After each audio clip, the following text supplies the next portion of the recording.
Hello and welcome to episode 2 of this Let's Play for Through the Ages, a board game, a new story of civilization, and we're continuing on from first episode, so if you haven't checked it out, I'd recommend you start there so you can get an idea of what this game's about and how the game starts. And we're in the midst of a game. I'm going to go ahead and continue my custom game, get us right back into the action, and see if we can figure this game out.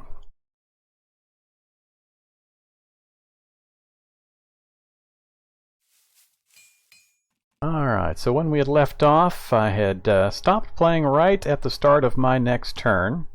So it is now the political action phase. We can play a political action or tap the skip politics button. Only choice I have is this rats one, which each little civilization loses all stored food. I'm not sure I can think of a situation where I would want to do this unless everybody else has got a lot of information or a lot of food stockpiled. So let's just skip our politics phase. And this is a politics card that happened during my opponent's turn, so now I get the choice of what to do. Unfortunately, I don't have an idle worker, so I can't do anything with it. So we'll just hit do nothing and keep moving through the phases. Alright, so now we're up to the play your civil and military actions. I've got 4 civil actions, or 5. I can use one of my military actions as a civil action. And what to do. We've got a bit of a stockpile of raw materials, so we definitely want to look at spending that. And I know we want to get some upgrades done. We've got a food upgrade, and we've got the research to deploy it. Alternatively, I can also pick up the iron upgrade. I'd need a couple of turns to get that out in play. Let's see, I think we're going to go ahead and get the irrigation out. I think it's important to get that started. So that took one of our action points and burned up most of our research that was available. But we've got that available. And if we wanted to just upgrade our food production, I could just drag the workers from this building up to the new one.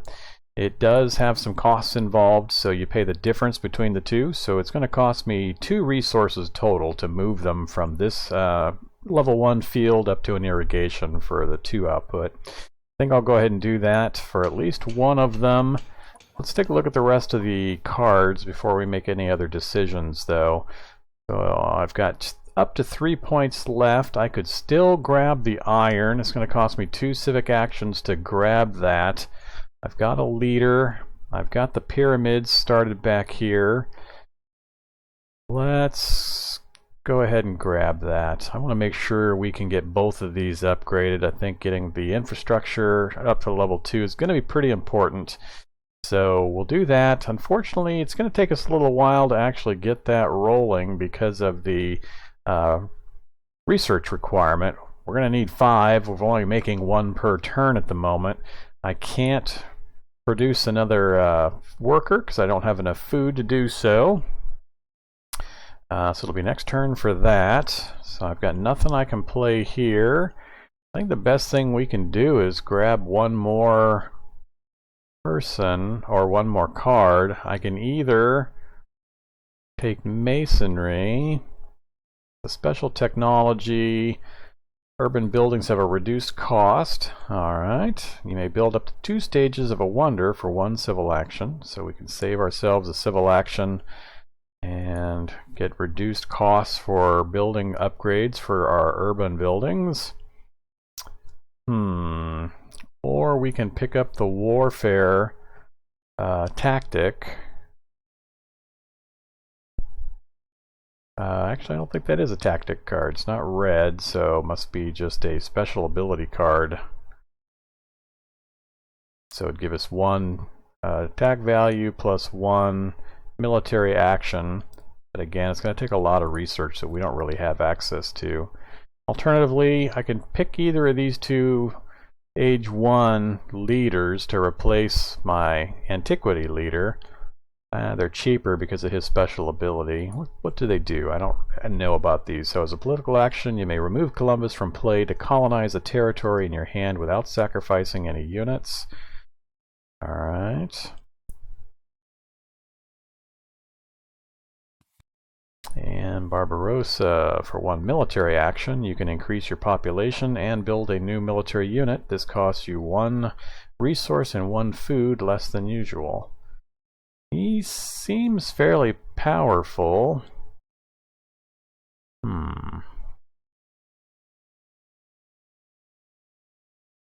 But I think I'm going to get 1 more level of food upgrade. That will use up some of my raw materials to cover that card up here so I don't suffer any corruption losses. And it uses up the last of my actions, so I think we're pretty much done. We'll hit end turn, and we get our production.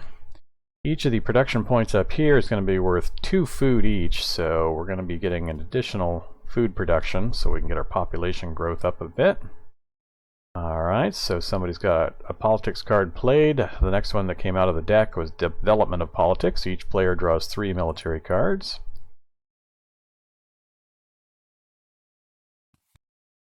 Red's got 4 workers in his mine, and he upgraded his research, and he's got 2 workers in there, so he's going to get a lot of research output.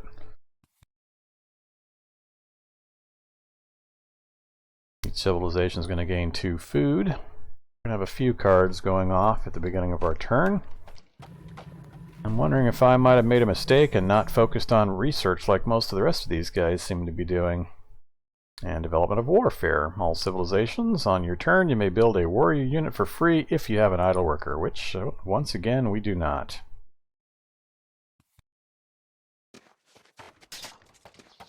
And he took swordsman, and looks like he's going heavy military. He's up to 6 military points already, and we are in the back, so that's not good. We don't want to be the weakest. A lot of cards will say strongest versus weakest and so on, and we want to not be at the tail end of the military strength. Alright, so we're back to our political actions. We got to draw 3 extra military cards because of the effect that happened on the political cards for one of the other guys' turns.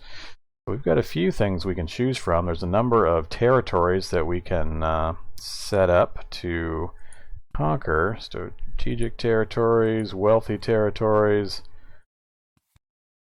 We're not really set up to take much advantage of that, and we didn't get any cards that are going to help us in that regard. What does barbarians do? The civilization with the most culture points. If you are one of the 2 weakest civilizations on your turn, lose 1 population. I see. So if you have the most culture points and you're one of the 2 weakest civilizations. Well, I'm one of the 2 weakest civilizations. But I've only got 2 culture points. He's got 11, he's got 10, so that wouldn't affect me.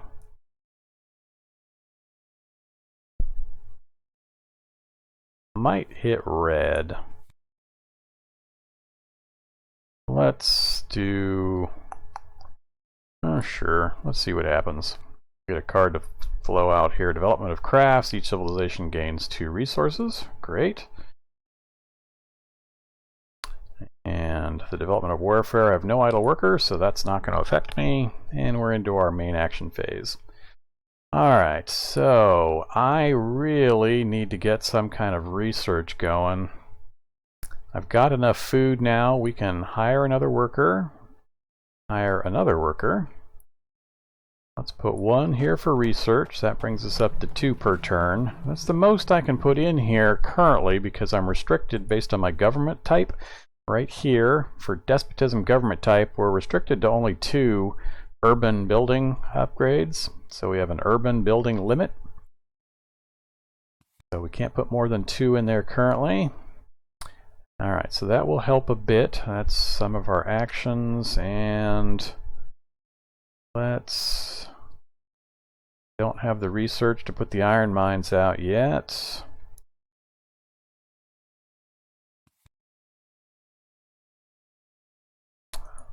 That's 2 of these. That's not too useful though. Alright, we've got 2 civil actions we could take. I'm thinking of taking a government upgrade. Be a while before we can use it, unfortunately. I don't see any others in the row currently. They're going to be helpful there, so let's grab it. Probably a mistake to go this far in anticipating trying to use these when I'm generating hardly no technology points. Alternatively, printing press, theology. Yeah. And we'll take patriotism. Our turn. Oh. I get corruption if we don't do something else. So if I back that up, we instead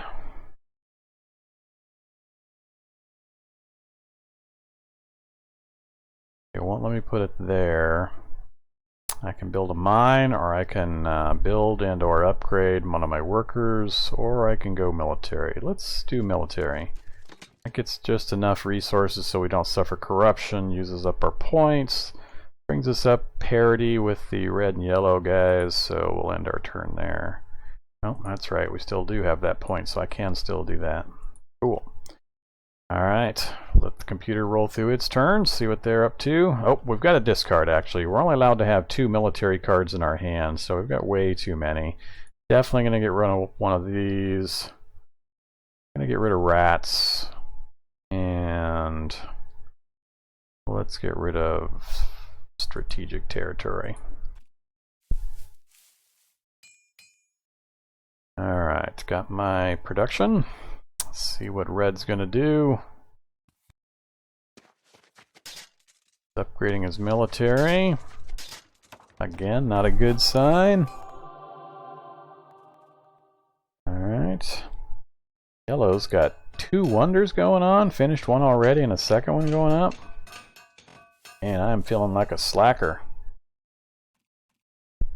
Good to know the computer definitely knows how to play the game, and I believe we're on easy difficulty, so that's a good sign for being able to increase the difficulty once I'm familiar more with the game and still being able to get a challenge. Alright, so an inhabited territory has come up. This is a colonizable territory. Basically, all the players are now going to compete to send the largest colonization force to the location to try to take it over. So whoever commits the most to the colonization effort is going to take over that location and gain the benefits down here. So you'll gain 1 population as well as 2 action points, or 2 workers that go into your yellow bank, that is. Alright, so the problem being that any troops you commit to the colonization effort, if you win the bidding, are gone. So that's going to put you back some military points. I can only go up to 3 total because I've got 3 workers and no other cards are going to help me. We'll bid 1 just to see if nobody else bids. Alright, we lost, so looks like yellow won with a 4 bid. Yeah, so he sent 1 and then 2 each there. Oh, he had to do the 2, but you always have to send at least 1, so, alright.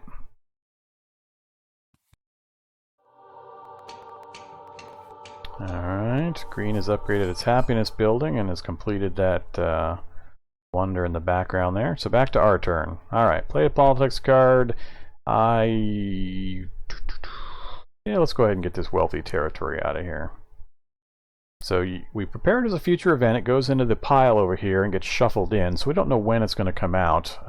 And it also scores us 1 victory point for being an age 1 politics card. So we'll go ahead and do that. And barbarians just showed up. So green has the most culture, but she is not among the 2 weakest. So pretty much no effect there. Alright, so we're back to play our civil and military actions.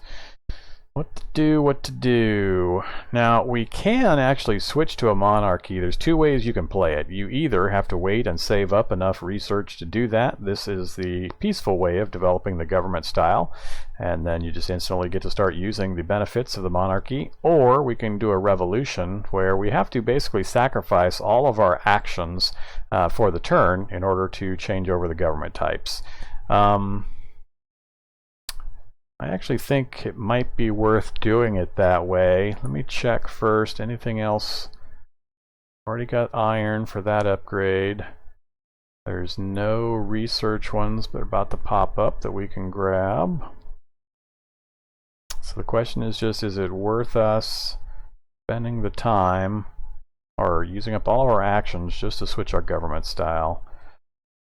Really feeling like we're falling behind the curve here. We've actually got enough. We could complete all 3 stages of the wonder and get that done. It's important to get it completed before the age advances again, because as soon as that age advances again, if we haven't finished this, it'll get discarded. I think we should finish this. Let's do that. That gets us the bonus point, so we've still got a few points left over, so how can we best take advantage of this? For this turn, you have an extra 2 resources for building and upgrading military units and 1 extra military action. Alright. So I can basically trade a civil action for a military and get 2 resources for units, which I don't think is going to be enough. Actually it is. It costs 2 resources. So let's go ahead and play that. We'll play our patriotism card and need a person. Now we've got a bit of a problem because if I don't put that person on a happiness generating spot, it's going to cause a rebellion, as you can see here. So that won't work. I'm going to back this up. Maybe we don't want to do that combination right now. It doesn't really get us anything because we can't take advantage of it.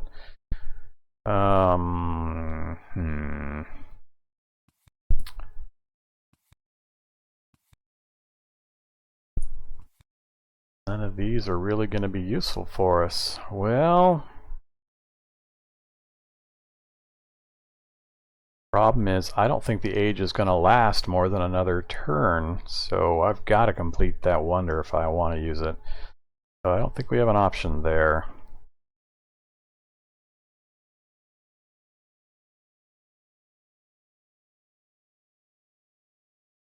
Cavalry units to take advantage of this tactic.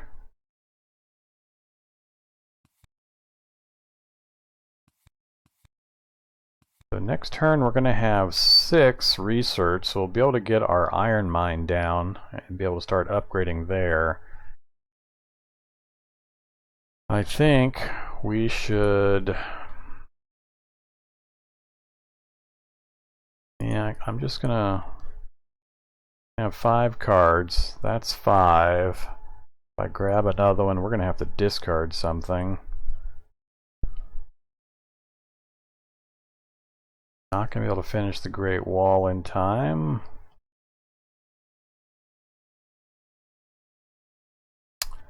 Man,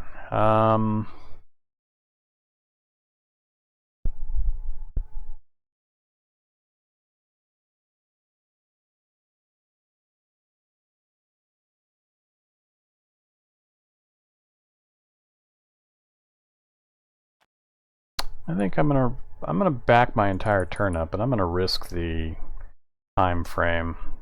It's probably a mistake. We're probably gonna lose the pyramids, but I'm gonna play the monarchy and go with a revolution.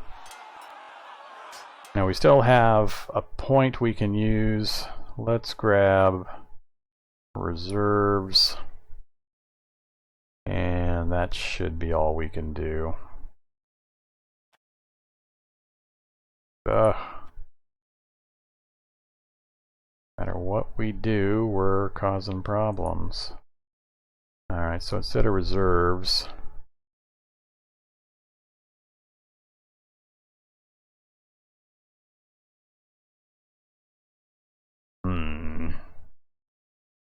let's get some food. We're still gonna cause corruption.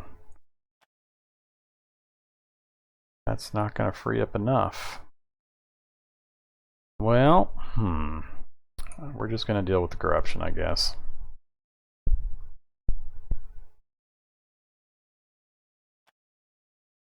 We can copy a tactic. That's because it's become public. Once a player plays a tactic and it's in play for a period of time, other players can then copy it because it's just known to the world. Alright, now we'll continue. Yep, I know we're going to lose some resources. I can't do anything about it. We're not the lowest on the military standing now, so yeah, I just don't think there's no chance we're going to survive. Our pyramids are going to survive this round. Too many cards are going to go away.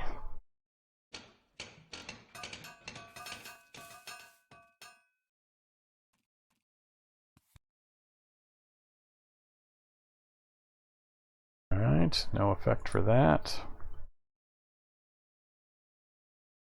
Might make it.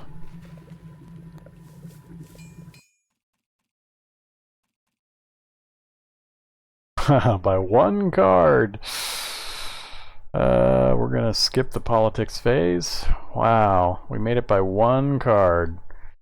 Alright, well, I've got to do this now. I have no choice. Can play our reserves and get 2 more resources. We've got plenty of food coming in now. Now our problem is we don't have the happiness to support us recruiting more workers. So I've got to, if I do this, I've got to put this over here. That zeroes out our resources, but it does open up the potential for us to recruit more people because we're drawing out of a new pool now. Now notice our cost is up to 4. And we can't do much with him because we're out of resources as it stands, and we've used up all of our action points, so we're pretty much done. But we got monarchy established and we got the pyramids built in the nick of time, so I'm feeling a little better about that. We didn't totally waste anything there. Go ahead and hit continue, get our production.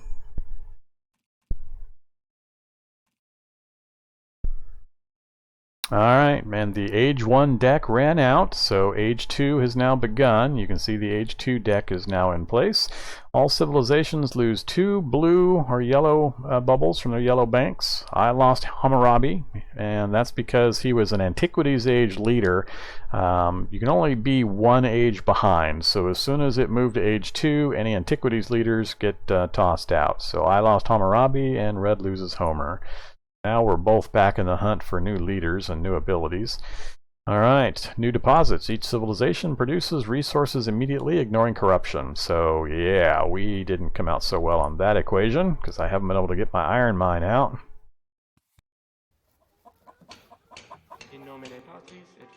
Completed a wonder. Got lots of resources. And historic territory came out. I think we're going to do similar to last time. We're just going to put a token bid out. This is going to get 6 culture and a happy face if you take it.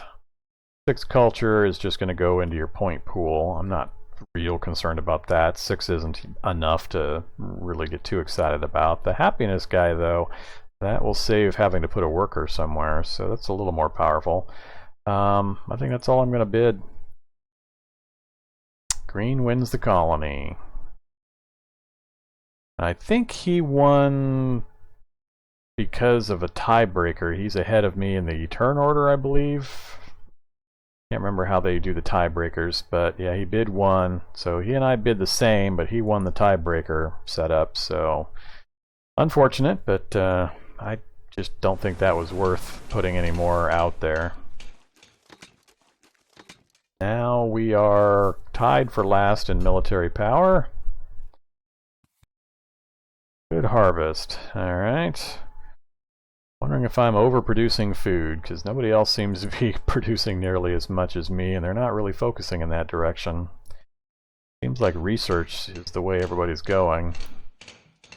Wow, he just went he just finished the entire Great Wall in 1 round. Must be nice. Alright, so we're back in the politics phase, and I've got a Reign of Terror option. The weakest civilization on your turn, lose 1 pop. Unfortunately, I'm probably going to be I am now the weakest civilization, so I don't want that to get tossed out there. So we're going to skip the politics phase. Alright, action phase. I've got 6 research. I can either get knights out or I can get iron out. With knights, I can then play this tactics card, which will get me 2 bonus points for each set that I have of those military types. For now, though, I think I'm going to get the iron out. That discontented worker. Now I can put more here now because the monarchy bumped up my urban building limit to 3. So as long as I put him over here, all's good. Got 3 resources left I can do something with. I think it costs... Oh, nope, I could do that. So that zeroes me out. Patriotism, that's for the extra action, but that's going to cause a problem, isn't it? Yeah, that's going to cause a problem. So I don't think I'll be able to take advantage of that. We'll wait till next turn on that one. I pretty much am overproducing food right now. I'm not going to be able to take advantage of that. I'm wondering if I go in here, select this, let's destroy that. That gets our worker back, and then let's put him... Oh, I've got no resources left, so that won't do anything, but I can play the patriotism now and do that. Alright, that gets me up to 6. That puts me in first place temporarily for the power. And let's grab Leonardo. We need a new leader. Fortunately, we don't have any action points left to actually put him in play, but we'll do it at the start of our next turn. I wish I could get the alchemy building. That's an upgraded research. Get you 2 science points per round. Really need that. Got no other leaders coming down the line at the moment, though. What to do? Take 2 turns before I'd have the research to be able to develop that. What's Leonardo do? Of course, he's a research guy. Alright, we're gonna take him. Yeah, I can't deal with the corruption right now. I'm just not balanced well enough to actually handle that. William Shakespeare popped out as a leader.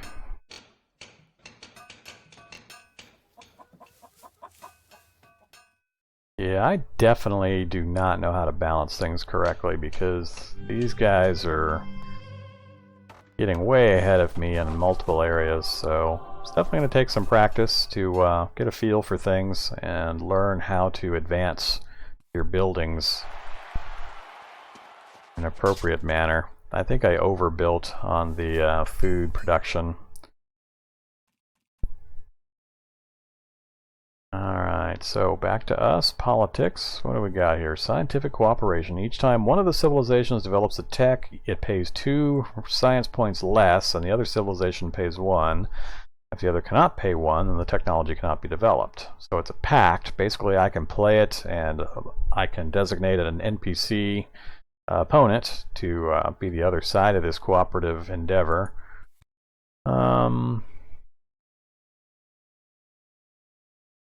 Sure, let's look into that, and we'll pick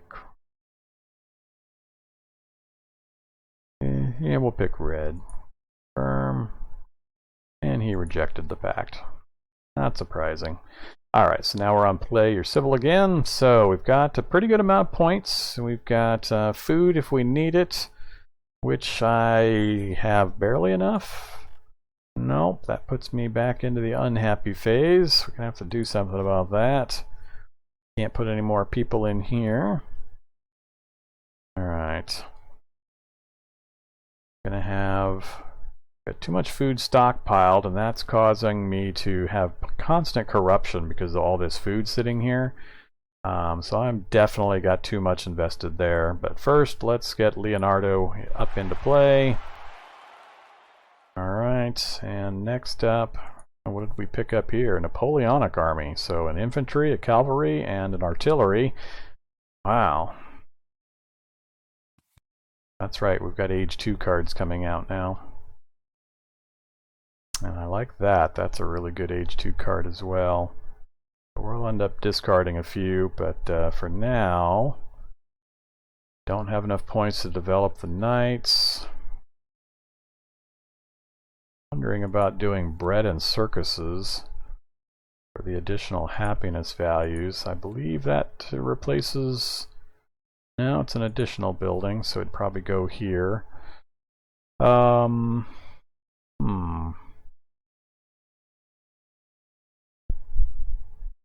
do I get this balanced out? I really need research. Their scientific method has popped up. Let's get scientific method. That's 2 of our points. Not going to have enough next round without something else. Breakthrough, develop a technology. After you pay the science cost, you regain additional. So while that sounds good, I still have to wait 2 turns before I'd be able to get to it.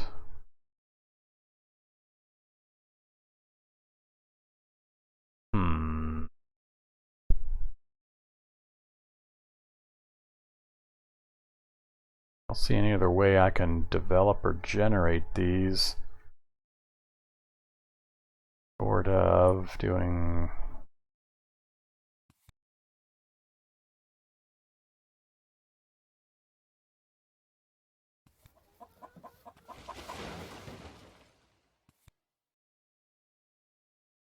that. So that'll get me the 6.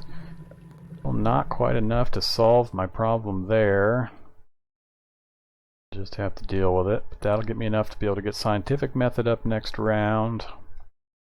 And I'm gonna need all of the resources I can get, but there's not much I can add to that right now.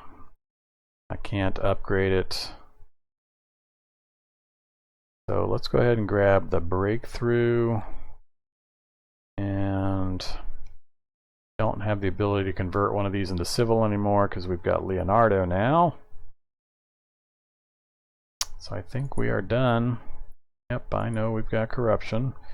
And we are going to discard. That's an extra. Expect we're not going to get a taker on the Scientific Cooperation Pact. Let's get rid of Reign of Terror. We keep 3, so I got 1 more I've got to get rid of. It's gonna have to be... Let's hold out for that as our tactic. We'll get rid of that one. Alright, got our generation of points. Not enough resources to do what I'm probably going to want to do. We got 3 culture out of that card.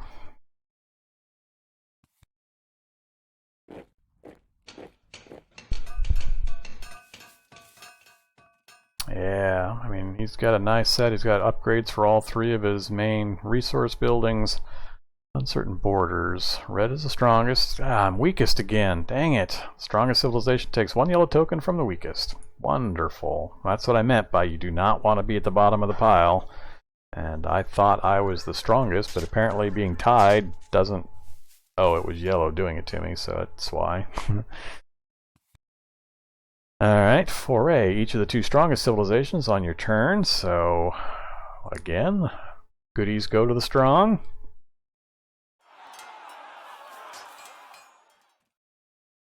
Alright, and back to my turn, the politics phase.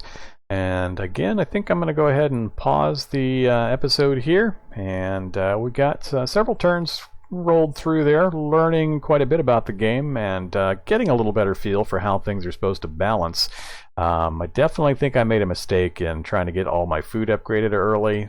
It just ended up having a lot of food sitting around causing corruption and waste, and I wasn't able to use it appropriately, so I think I'm going to have to focus next time, next game, on science and resources. Those seem to be much more key to early development, so I think that was a pretty critical error on my point and put me behind the other guys. But appreciate you following along with the episode. I really am enjoying the game. I think it's an awesome game, and hope you're enjoying it too. And I will see you in the next episode. Bye-bye.